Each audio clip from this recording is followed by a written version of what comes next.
నమస్తే నాగేశ్వర్ కార్యక్రమానికి స్వాగతం. నేను రవిశంకర్ బిళ్ళ. ప్రొఫెసర్ గారు మనతో జాయిన్ అయ్యారు. నమస్తే నాగేశ్వర్ గారు. పేదరికం లేని సమాజమే ధ్యేయం అంటూ ఉన్నారు ఆంధ్రప్రదేశ్ ముఖ్యమంత్రి చంద్రబాబు నాయుడు. సో ఆగస్టు 15 నాటికి ఈ P4 కార్యక్రమానికి ఒక రూపం తీసుకొస్తామని కూడా చెప్తూ ఉన్నారు సార్. అంటే ఈ P4తోనే పేదరికం పోతుంది అంటూ ఉన్నారు చంద్రబాబు నాయుడు. సో పేదరిక నిర్మూలనకు P4ఏ పరిష్కారమా? పేదరికం లేని సమాజానికి మీరిచ్చే సలహాలు ఏంటి? నేను సలహాలు ఇవ్వాల్సిన అవసరం కూడా లేదు. పేదరికాన్ని ఎలా నిర్మూలించాలనే దానిపైన ప్రపంచవ్యాప్తంగా అనేక స్టడీస్ ఉన్నాయి, అనేక పరిశోధనలు ఉన్నాయి, డాక్యుమెంట్స్ ఉన్నాయి, నివేదికలు ఉన్నాయి. మామూలుగా లేవు. పేదరిక నిర్మూలన పైన జరిగినంత రీసెర్చ్ ప్రపంచంలో దేనిపైన జరగలేదు కావచ్చు, అయినా పేదరికం అలాగే ఉంది. సో ఆ పరిశోధనే కాదు, దీనిపైన అనేక బెస్ట్ ప్రాక్టీసెస్ కూడా ఉన్నాయి. సో ఎలా పేదరికాన్ని P4ను మనం ఏం వ్యతిరేకించాల్సిన అవసరం లేదు. అదొక మంచి ప్రయత్నం. సమాజంలో సంపద కలిగిన వారు దాతృత్వ భావనతో బాధ్యతాయుతంగా పేదలకు సహకరించడం, దానికి ప్రభుత్వం ఫెసిలిటేట్ చేయడాన్ని ఎవరు తప్పట్టాల్సిన అవసరం లేదు. సో ఎందుకంటే పేదరికం నిర్మూలన పట్ల, పేదల పట్ల ఆ కన్సర్న్ ఉండాల్సిందే. అమర్త్య సేన్కు నోబెల్ బహుమతి వచ్చినప్పుడు అడుగుతారు, మీ అర్థశాస్త్రానికి, ప్రధానంగా అర్థశాస్త్రానికి ఏమిటి తేడా అని అడుగుతారు. What is the difference between your economics and main stream economics అని. అప్పుడు అమర్త్య సేన్ అంటాడు, the main stream economics deal with the success stories of the most successful people, but my economics deals with the those who could not fair well అంటాడు. అంటే ప్రధానంగా అర్థశాస్త్రం విజయవంతుల విజయ గాథల్ని కీర్తిస్తే, ఒక Jeff Bezos, ఒక bill gates, ఒక గౌతమ్ అదానీ, ఒక ముఖేష్ అంబానీ, సో ఇలా విజయవంతుల విజయగాథల్ని ప్రధానంగా అర్థశాస్త్రం కీర్తిస్తే, నా అర్థశాస్త్రం అంతగా విజయం సాధించలేని అభాగ్య జీవుల జీవితాల్ని చర్చిస్తుంది అంటాడు అమర్త్య సేన్. అందుకే మీరు అమర్త్య సేన్ పుస్తకాలు మీకు economic development and social opportunity, hunger and public action, political economy of hunger, India development and participation, development of freedom, choice and justice, ఇలా మీరు ఏ పుస్తకాలన్నా చదవండి. ఆ వెల్ఫేర్ అనేది ఒక సోషల్ డెవలప్మెంట్, ఒక దృక్పథం మనకు కనబడుతుంది. సో అందువల్ల మీకు అమర్త్య సేన్, జీన్ రేజ్ లాంటి వాళ్ళు అనేక పరిశోధనలు జరిపారు. So there is no dearth. అందువల్ల పేదలకు సహకరించాలి, సంపన్నులు అనే దాంట్లో ఎవరికీ భిన్నాభిప్రాయం ఉండాల్సిన అవసరం లేదు. కానీ దాతృత్వంతో సమాజాలు మారవు. స్ట్రక్చరల్ ఎకనామిక్ పాలసీస్ వల్ల సమాజాలు మారుతాయి. దాతృత్వంతో సమాజాలు మారవడానికి ప్రపంచంలో ఫిలాంథ్రపీకి ఏం కొరతలేదు కదా. మీకు ఫిలాంథ్రపీ అవసరమే, కానీ దాతృత్వం వల్లనే సమాజం మారుతుంది అనే ఎకనామిక్ మోడల్ ప్రపంచంలో ఎక్కడా సక్సెస్ కాలేదు. It is one of the efforts. ఇప్పుడు మీకు అనేక NGOs ఉన్నాయి, బ్రహ్మాండంగా పనిచేసే స్వచ్ఛంద సంస్థలు ఉన్నాయి, కానీ అవి ఒక ప్రోటోటైప్స్ని క్రియేట్ చేశాయి, మోడల్స్ని క్రియేట్ చేశాయి, లిమిటెడ్ ప్రభావాన్ని చూపాయి, కానీ సమాజంలో ఉన్న మొత్తం పేదరికాన్ని నిర్మూలించలేకపోయాయి. అలాగే కార్పొరేట్ సోషల్ రెస్పాన్సిబిలిటీ CSR అని వచ్చింది. అంటే తమ ప్రాఫిట్స్లో 2% CSR కింద ఖర్చు పెట్టాలి. మనకు తెలుసు CSR ఎన్ని చోట్ల ఎంత బాగా అమలవుతుందో. కొన్ని చోట్ల ప్రయత్నాలు మంచిగా ఉండవచ్చు, కానీ మొత్తం కార్పొరేట్ సోషల్ రెస్పాన్సిబిలిటీతో పేదరికం పోతుందని ఒక సందర్భంలో మనకు చెప్పాను. ఏం జరిగింది? జరగలేదు. ఇక అసలు ఎకనామిక్స్లోనే డామినెంట్ పారాడిమ్ అంటారు. ఈ డామినెంట్ పారాడిమ్లో భాగంగా ఎకానమిక్ గ్రోత్, ఆర్థిక వృద్ధిని సాధిస్తే, మనం ఏం చేయాల్సిన అవసరం లేదు, ఆర్థిక వృద్ధిని సాధిస్తే అది దానంతటదే పర్కలేట్ అయి పేదవారికి కూడా జీవితాలకు ప్రభావితం చేసి పేదరికాన్ని నిర్మూలిస్తుందని పర్కలేషన్ థియరీ అన్నారు. సో అంటే గ్రోత్ ఆటోమేటికల్లీ పర్కలేట్స్, కానీ జరగలే అది. అందుకే అప్పుడు United Nations development Programme Human Development Report launch చేస్తూ ఒక మాట అన్నది. So growth achieve the growth will take care of poverty అని ఇప్పటి వరకు అన్నారు, కానీ అది జరగలేదు. Now attack poverty, that will automatically take care of growth. అంటే వృద్ధిని సాధిస్తే పేదరికం పోదు, పేదరికాన్ని నిర్మూలిస్తే వృద్ధి పెరుగుతుంది అని ద రివర్స్ థియరీ కూడా వచ్చింది పర్కులేషన్కు. తర్వాత ఒక దశకు వచ్చే వరకు ఏంటంటే ఎకనామిక్ గ్రోత్, ఎకనామిక్ డెవలప్మెంట్ ఉన్నా అది ప్రజల జీవన ప్రమాణాల్ని పెంచలేకపోయింది.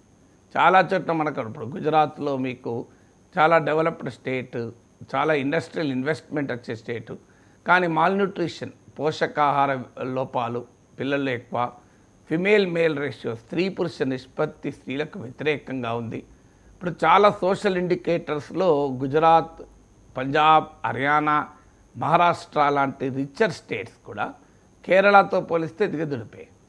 సో మరి ఎందుకు ఈ పరిస్థితి వచ్చింది అన్నప్పుడు ఎకనామిక్ డెవలప్మెంట్ ఒకటే సాధిస్తే సరిపోదు, అది మానవాభివృద్ధిగా, సామాజిక అభివృద్ధిగా మార్పు చెందాలి అని అమర్త్య సేన్ లాంటి అర్థశాస్త్రవేత్తలు, United Nations development program UNDP లాంటి సంస్థలు ప్రకటించాయి. అందుకే అమర్త్య సేన్ అంటాడు, ఎకనామిక్ డెవలప్మెంట్ డు నాట్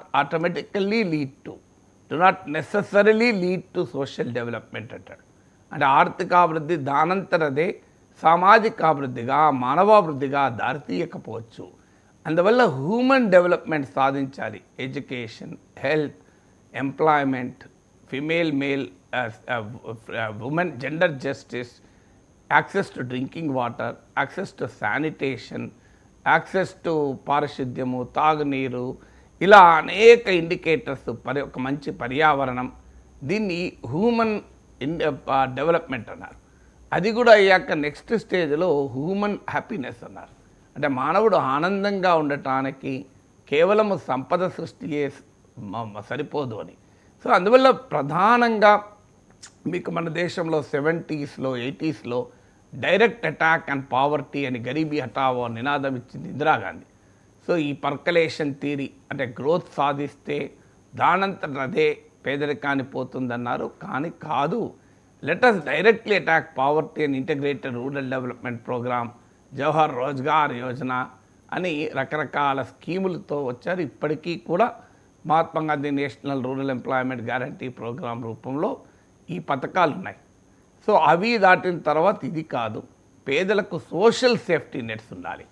అందువల్ల అభివృద్ధి అనేది వేగంగా జరుగుతున్న క్రమంలో ఆ అభివృద్ధి వేగాన్ని అందరూ అందుకోలేరు కనుక సామాజిక భద్రతా వ్యవస్థలు ఉండాలి అని సంక్షేమం అనే కాన్సెప్ట్ వచ్చింది. డెవలప్మెంట్ ఆఫ్ ఫ్రీడమ్ అనే పుస్తకంలో అమర్త్య సేన్ డెవలప్మెంట్ అనేది 5 రకాల ఫ్రీడమ్కి దారి తీయాలి అంటాడు. ఒకటి ఇంటర్నల్ ఫ్రీడమ్, అంతర్గత స్వేచ్ఛ, తార్కికంగా ఆలోచించగలగడం, సృజనాత్మకంగా భావ వ్యక్తీకరణ చేయగలగడం, చదువుతో సాధ్యమవుతుంది. ఇది ఇంటర్నల్ ఫ్రీడమ్ అన్నాడు. రెండవది పార్టిసిపేటరీ ఫ్రీడమ్, భాగస్వామ్య స్వేచ్ఛ, పాలనలో ప్రజలు భాగస్వాములు కాగలగాలి. ప్రొసీజరల్ ఫ్రీడమ్, అనవసరపు నియమ నిబంధనల నుంచి స్వేచ్ఛ కావాలి. ట్రాన్సాక్షనల్ ఫ్రీడమ్, వినిమయ స్వేచ్ఛ, అంటే ప్రజల కొనుగోలు శక్తి ఉండి ప్రజలు తాము నచ్చిన వాటిని వినిమయం చేసుకోగలగాలి. 5వది ప్రొటెక్టివ్ ఫ్రీడమ్ అంటారు, రక్షిత స్వేచ్ఛ, అంటే ప్రతి ఒక్క ఎకానమీలో అందరూ వేగంగా పరిగెత్తలేరు కనుక ఆ అభాగ్య జీవులకు అండగా ఉండే ఒక సామాజిక భద్రతా వ్యవస్థలు ఉండాలి అని చెప్పి సామాజిక పింఛన్లు, ఇలా వెల్ఫేర్ స్కీమ్స్ మొదలై అవి శృతి మించి రాగానపడి ఇవాళ ఆర్థిక వ్యవస్థకు భారమై, అప్పులకు కారణమై ఉచితాలుగా మారిపోయాయి. సో ఇలా ఇప్పుడు నేను మీకు అనేక రకాల ప్రయత్నాలు చెప్పాను ఈ పేదరికాన్ని అటాక్ చేయడం. సో ఇలా రకరకాల, కానీ అల్టిమేట్గా ఎకనామిక్ పాలసీస్లో స్ట్రక్చరల్ చేంజెస్ వల్ల పేదరికం పోతుంది. కానీ స్కీముల ద్వారా, పథకాల ద్వారా, దాతృత్వం ద్వారా, కార్పొరేట్ సామాజిక బాధ్యత ద్వారా, వృద్ధి ద్వారా మాత్రమే పోదు. ఏం చెయ్యాలి? ఇప్పుడు ఇంకో కాన్సెప్ట్ చెప్తాను, మైక్రో గ్రోత్ అని. ఉదాహరణకు మీరు గ్రామాన్ని తీసుకోండి. ఆ గ్రామంలో ఒక 500 మంది ప్రజలు ఉన్నారు. ఈ 500 మంది ప్రజలకున్న రిసోర్సెస్ ఏంటి, క్యాపబిలిటీస్ ఏంటి, స్కిల్స్ ఏంటి, ఇవన్నీ స్టడీ చేయండి. సో ఒక సర్వే చేసి, ఇప్పుడు ఆంధ్రప్రదేశ్లో స్కిల్ సర్వే చేయాలని పవన్ కళ్యాణ్ ప్రతిపాదించారు. అన్ఫార్చునేట్లీ అది ఎన్నికలకు ముందు ప్రస్తావించారు, ఎన్నికల తర్వాత కూడా మొదలైందన్నారు, కానీ తెలియదు. సో ఒక గ్రామంలో ఉన్న 500 కుటుంబాలకు వెళ్ళి కాంప్రిహెన్సివ్గా వాట్ దే హ్యావ్, ప్రతి మనిషిలోనూ క్యాపబిలిటీ ఉంటుంది. సో ఆ క్యాపబిలిటీస్ ఏంటి, రిసోర్సెస్ ఏంటి, కాంపిటెన్సీ లెవెల్స్ ఏంటి, స్కిల్స్ ఏంటి, ఇవన్నీ కనుక స్టడీ చేసి వాళ్ళతోనే కూర్చొని మాట్లాడి ఎలా మిమ్మల్ని మీ ఆదాయాల్ని రెట్టింపు చేయగలం. So how do we expand your incomes. ఉదాహరణకు మీరు ఆ గ్రామంకి ఒక సాగునీటి ప్రాజెక్ట్ తెస్తే గ్రామ ప్రజలందరూ అభివృద్ధి చెందరు. ఎవరు అభివృద్ధి చెందుతారు? భూమి ఉన్న 10% మంది అభివృద్ధి చెందుతారు. భూమిపైన ఆధారపడ్డ వ్యవసాయ కూలీలు కొంత మేరకు అభివృద్ధి చెందుతారు. కానీ భూమి లేని మత్స్యకారుడు ఉంటాడు, భూమి లేని వృత్తిదారులు ఉంటారు, వాళ్ళకైతే పేదరికం పోదు కదా. సో అందువల్ల ఏ ఒక్క కార్యక్రమం కూడా పేదరికాన్ని టోటల్గా పోదు. అందువల్ల ఏం చేయాలి? ఉదాహరణకు మీరు ఒక్కొక్క కుటుంబాన్ని స్టడీ చేసి, ఉదాహరణకు ఒక కుమ్మరి కుటుంబం ఉంది. సో అతనికి ఎంత ఆదాయం వస్తుంది, అతనికి ఉన్న స్కిల్ ఏంటి, దాన్ని ఏ రకంగా మోడర్నైజ్ చేస్తే అతనికి ఆదాయం పెరుగుతుంది. ఓ మత్స్యకారుడు ఉన్నాడు, సో అతనికి ఏ రకంగా చేస్తే అతని ఆదాయం రెట్టింపు అవుతుంది. సో ఇలా ప్రతి ఒక్క ఫ్యామిలీని ఆ సర్వే చేసి వారి ఇన్కమ్స్ను ఆగ్మెంట్ చేయడం, వారిలో ఉన్న ఉత్పాదక శక్తిని, ప్రొడక్టివ్ పొటెన్షియల్ని పెంచడం, వారికి ఉన్న రిసోర్స్ గ్యాప్ను అడ్రస్ చేయడం, వారికి ఉన్న అపార్చునిటీస్ ఇవ్వడం. ఎప్పుడు కూడా అభివృద్ధి అనేది it's a function of opportunities. మీరు ఎంత గొప్ప వాళ్ళనైనా స్టడీ చేయండి, చాలామంది నా తెలివితేటల వల్లనే డెవలప్ అయ్యారనుకుంటారు. డెఫినెట్గా మనిషి తెలివితేటలు ముఖ్యం, కానీ అదొకటే ముఖ్యం కాదు. అవుట్లయర్స్ అనే పుస్తకంలో మాల్కమ్ గ్లాడ్వెల్ అనే అతను కేస్ స్టడీస్తో చెప్తాడు. ఇప్పుడు బిల్ జాయ్ అని ఉంటాడు, Sun Microsystems founder, information technology రంగంలో ఒక పెద్ద పేరు. బిల్ గేట్స్ మనందరికీ తెలిసిన మైక్రోసాఫ్ట్ వ్యవస్థాపకుడు.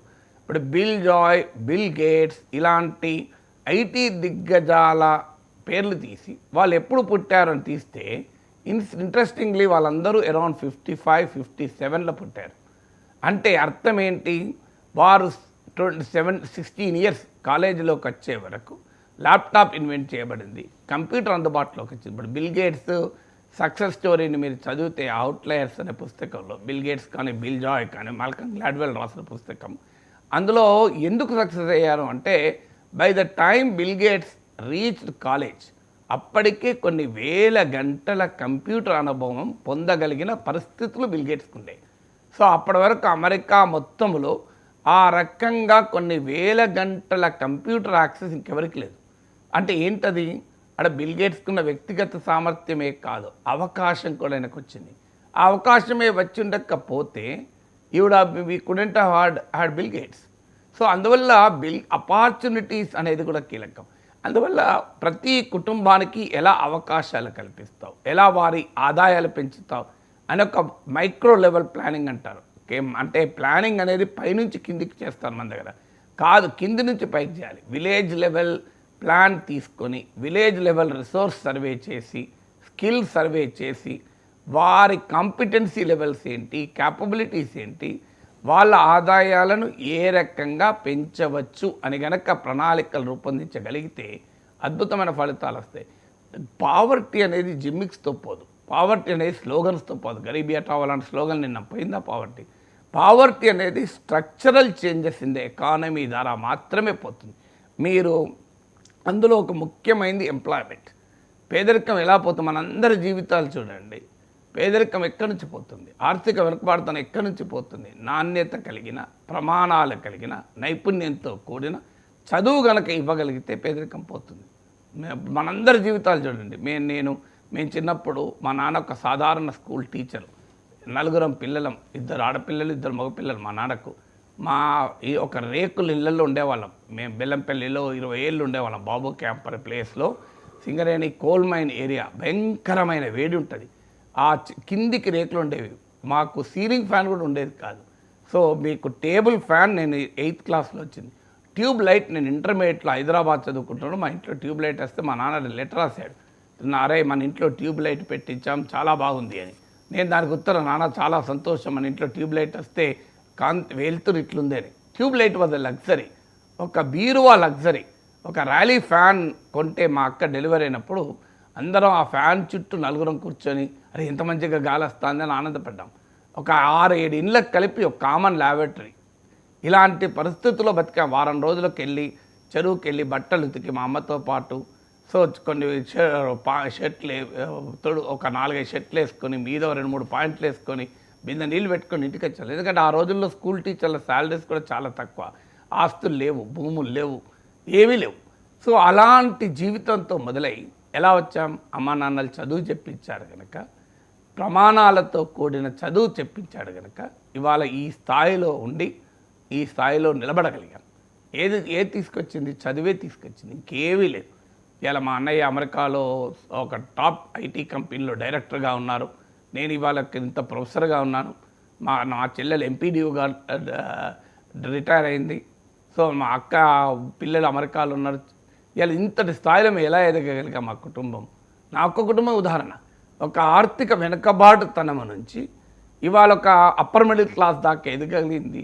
ఏది సాధ్యమైంది? మాకేమి భూములు లేవు, ఆస్తులు లేవు, వ్యాపారాలు లేవు, ఏమీ లేవు. Only education. అందుకే అంటాడు అమర్త్య సేన్ ఇన్ఈక్వాలిటీస్ అనే పుస్తకంలో, inequalities are the root cause of poverty. పేదరికానికి మూలం అసమానతలు. ఒక రకమైన అసమానత మరో రకమైన అసమానత దారితీస్తుంది. Educational inequality lead to income inequality అంటాడు. అందువల్ల ఇలా అసమానతలు పోవాలంటే చదువు చెప్పగలగాలి. ఇలా ప్రపంచ దేశాల అనుభవాలను ఉదహరిస్తూ Amartya Sen China, Vietnam, Cuba, Japan, South Korea, Jamaica, Costa Rica, Sri Lanka వీటి ఉదాహరణలు చెప్తూ ఓ మాట అంటాడు. The left wing ideological commitment in China, Cuba and Vietnam, the impact of Buddhist tradition of learning in Japan, progressive capitalism in South Korea, and a concerted public action in Jamaica and Costa Rica helped to achieve higher levels of social development అంటాడు. అంటే China, Cuba, వియత్నాంలో వామపక్ష సైద్ధాంతిక చైతన్యం, జపాన్లో బౌద్ధ మత సాంప్రదాయం ప్రభావము, దక్షిణ కొరియాలో ప్రగతిశీల పెట్టుబడిదారీ విధానము, జమైకా, కోస్టారికా లాంటి దేశాలలో ప్రజా కార్యాచరణ ద్వారా సామాజిక అభివృద్ధిని సాధించామంటారు. అన్ఫార్చునేట్లీ ఇవన్నీ కూడా మనకు ఎన్నున్నాయని మనం లెక్కేసుకోవాలి. అందువల్ల మీరు అసలు పేదరికం పోవాలంటే ప్రతి గ్రామం తీసుకొని ప్రతి బిడ్డకు నాణ్యత కలిగిన ఉన్నత ప్రమాణాలు కలిగిన చదివి ఇవ్వండి. అంటే కలెక్టర్ కొడుకైనా, నిన్న అక్కడికి వచ్చిన మార్గదర్శి అయిన మేఘా కృష్ణారెడ్డి కొడుకైనా, లేదా మరో కంపెనీ CEO కొడుకైనా ఏ చదువు ఇవ్వగలరో గ్రామంలో ఉన్న పేద బిడ్డకు ఆ చదివండి. మీరు ఎందుకు పేదరికం పోదో 10 ఏళ్లలో చెప్పండి, ఛాలెంజ్ చేస్తానండి. ఇవాళ ఎందుకు వస్తుంది? ఇవాళ మన ఒకవైపు అమర్త్య సేన్ లాంటి వాళ్ళు చదువు వల్ల అసమానతల్ని జయించచ్చంటే మన దేశంలో చదువులో ఉన్న అసమానతలు ఎక్కడా లేవు. ఇవాళ ఒక ఇంటర్నేషనల్ స్కూల్ చూడండి, ఒక గవర్నమెంట్ స్కూల్ చూడండి, ఎంత తేడా ఉంటుందో ఆలోచించండి. సో చదువులోనే ఇంత అసమానతలు ఉంటే అసలు అసమానతలు తొలగించే చదువే పరిస్థితి ఏంటి? అందువల్ల నాణ్యత ప్రమాణాలు కలిగిన చదువు చెప్పండి. ఇవాళ ప్రపంచవ్యాప్తంగా ఇన్ఫర్మేషన్ టెక్నాలజీలో తెలుగు బిడ్డలు ఎందుకున్నారు? చదువుకోవడం వల్ల ఉన్నారు. సో అలాగే నైపుణ్యం ఇవ్వండి, స్కిల్ ఇవ్వండి. అలా ఎడ్యుకేషన్, హెల్త్. ఇవాళ అనేక స్టడీస్ ఏం చెప్తున్నాయి? ఇవాళ మన దేశంలో 60% out of pocket expenditure, health expenditure. ఎందుకంటే we are one of the lowest government spending in health. So దానివల్ల ఏమవుతుంది? అనేక studies including Jayati Ghosh commission on farmer suicide కూడా చెప్పింది. రైతులు అప్లపాలు కావటానికి కూడా ఒక ముఖ్యమైన కారణం ఏంటంటే మన తెలుగునాట కార్పొరేట్ చదువులు, కార్పొరేట్ వైద్యం. పిల్లల్ని ఇంటర్మీడియట్లో చదివించడానికి నారాయణ చైతన్య కొరకు భూములు అమ్ముకున్న వాళ్ళు ఉన్నారు, అప్పులు చేసిన వాళ్ళు ఉన్నారు. కానీ గవర్నమెంట్ జూనియర్ కాలేజెస్ కనుక ప్రమాణాలతో కూడినవి ఉంటే ఈ అప్లపాలు అవుతారా? ఇలా ఒక ఆరోగ్యం చెడిపోతే అప్లపాలు అయిపోతున్నారు. దేశంలో కొన్ని కోట్ల మంది ప్రజలు కేవలం అనారోగ్యం వల్ల పేదరికంలోకి జారిపోతున్నారు. మీరు నాణ్యత ప్రమాణాలు కలిగిన ఆరోగ్యం ఇవ్వండి. విద్య, ఆరోగ్యం, నైపుణ్యం, ఉపాధి, సాగునీరు, త్రాగునీరు, పారిశుద్ధ్యం ఇవన్నీ ఇవ్వండి. మీరు ప్రతి బిడ్డకు. మీరు ఎందుకు పేదరికం పోదో చూడండి. పేదరికం పోయేది ఎకనామిక్ ఆపర్చునిటీస్ క్రియేట్ చేయడం వల్ల పోతుంది. పేదరికం పోయేది ఆదాయాన్ని సంపాదించుకునే శక్తి ఇవ్వడం వల్ల పోతుంది. అందుకే మనకు పాత్ర don't give them fish, teach them how to fish అన్నారు. చేపలు ఇవ్వడం కాదు, చేపలు పట్టడం నేర్పండి అని ఎందుకన్నారు? వట్టిగా లేదు ఈ సామెత. చేపలు ఇవ్వడం కాదు, చేపలు ఇస్తే రాజకీయ నాయకుల చుట్టూ రోజు తిరగాలి. చేపలు పట్టడం నేర్పితే తన జీవితం తను గడుపుతారు. సో క్యాపబిలిటీస్ పెంచడం, సమాజంలో కాంపిటెన్సీ లెవెల్స్ పెంచడం, సమాజంలో ఉన్నటువంటి భౌతిక సహజ వనరుల ఉత్పాదకతను పెంచడం. ఇలా భూమి అదే, కానీ ఆ భూమిని గనక మీరు వాటర్ ఇచ్చారనుకోండి, ఒక మెట్ట ప్రాంతము, ఒక మాగాణి ప్రాంతం, ఈ రెండింటి మధ్య కంపేర్ చేయండి, ఎంత ప్రొడక్టివిటీ ఉంటుంది. నేను ఆదిలాబాద్లో పత్తి ఉత్పత్తి చూశాను, గుంటూరులో పత్తి కాటన్ ఉత్పత్తి చేశారు. మరి ఆదిలాబాదులో ఉన్న కాటన్ ప్రొడక్టివిటీ గుంటూరు కాటన్ ప్రొడక్టివిటీతో పోలిస్తే చాలా తక్కువ. ఎందుకు ఈ పరిస్థితి ఉంది? మీకు ఆదిలాబాదులో ఉన్నటువంటి ప్యాడీ ప్రొడక్షన్ కరీంనగర్, గుంటూరు పక్క పెట్టండి, కరీంనగర్ గోదావరి జిల్లాలతో పోటీ పడగలుగుతుంది. మరి ఆదిలాబాదు, మహబూబ్ నగర్ ఈ మధ్య కాలంలో కాస్త ఇంప్రూవ్ అయింది వాటర్ కానీ పరిస్థితి ఏంటి? అందువల్ల భూమి అదే, కానీ ఆ భూమికి నీరు అందిస్తే ఆ భూమి యొక్క సామర్థ్యము అనేక రెట్లు పెరుగుతుంది. ఇప్పుడు ఆదిలాబాద్ తీసుకుంటే గోదావరి, పెనుగంగ, ప్రాణహిత, ఒక రకంగా పంజాబ్ రాష్ట్రాన్ని ఎలా నదులన్నీ ఒక అలంకరణగా చుట్టూ ఉంటాయో ఆదిలాబాద్ కలా ఉంటాయి. కానీ ఆదిలాబాద్కు 1200 మిల్లీ మీకు వర్షపాతం తీసుకుంటే one of the highest rainfall ఉన్న జిల్లా. ఎందుకు ఇంత పేదరికంలో ఉంది? జిల్లా హయ్యెస్ట్ రెయిన్ఫాల్ ఉంది, భూమి సారవంతమైంది, చుట్టూ నదులు ఉన్నాయి. దౌర్భాగ్యం ఏంటి? దౌర్భాగ్యం రాజకీయం. ఇలా ఆదిలాబాద్కున్న రాజకీయ నాయకత్వంలో సామర్థ్యం లేకపోవడం వల్ల ఇలా ఆదిలాబాద్ ఇలా పేదరికంలో ఉండాల్సి వచ్చింది. నా సొంత జిల్లాగా నేను చెప్పగలను. సో అందువల్ల ఎందుకు ఈ మాట ఉదాహరణ చెప్తున్నట్టే, మీకు ఆదిలాబాద్ కానీ, అనంతపురం కానీ, మహబూబ్ నగర్ కానీ, ప్రకాశం కానీ, శ్రీకాకుళం కానీ జిల్లాలు పేదవి కాదు, మనం పేదగా మార్చాం. మనం India is not poor, we made India poor. భారతదేశం పేద దేశం కాదు, భారతీయుల్ని పేదవాళ్ళుగా మన రాజకీయం మార్చింది.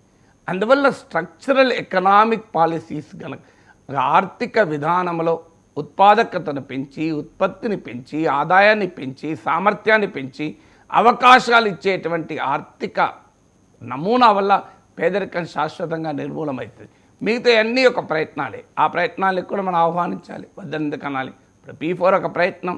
సో సంపన్నులు ఎంతమందికి పేదలకు సహాయపడ్డా సంతోషమే కదా. కానీ 20 లక్షల కుటుంబాలు, కోటి కుటుంబాలని బయటికి దించేటువంటి లక్షలాది మంది మార్గదర్శులు దొరకాలి కదా. సో అందువల్ల ప్రయత్నాన్ని ఎవరూ అభ్యంతరం చెప్పాల్సిన అవసరం లేదు. కానీ అనేక ప్రయత్నాలు, P4 ఒక ప్రయత్నం. కానీ ఇదే శాశ్వత రోగ నివారణి, ఇది పెనేషియా ఫర్ పావర్టీగా ఇంకో మార్గమే లేదు, పేదరికం దీంతోనే పోతుంది అని ఎవరైనా ఆశిస్తే నేనైతే ఎదురు చూస్తాను. ఆ ఆశ నిరాశ కాకూడదని, అది ఫలించాలని అది కోరుకుంటాం. జరిగితే సంతోషమే కదా.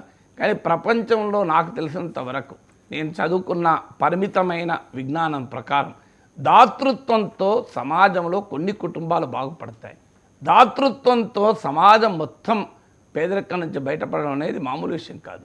సో అందుకే చంద్రబాబు నాయుడు కూడా అంటున్నాడు ప్రపంచంలో ఎక్కడా జరగలేదు అంటున్నాడు కదా. చూద్దాం ఆంధ్రప్రదేశ్లో జరుగుతుందేమో. నెక్స్ట్, ఉగాది అంటేనే పంచాంగ శ్రవణం సార్. కానీ ఏ పార్టీ కార్యక్రమంలో కూర్చుంటే ఆ పార్టీకి అనుకూలంగా మన సిద్ధాంతులు పంచాంగ శ్రవణం చెప్పడం చూస్తే కాస్త చూసిన వాళ్ళకే చాలా ఇబ్బెట్టుగా అనిపించింది సార్. చూసిన వాళ్ళకి మాత్రమే కాదు, పొగిడించుకున్న నేతలకు కూడా కాస్త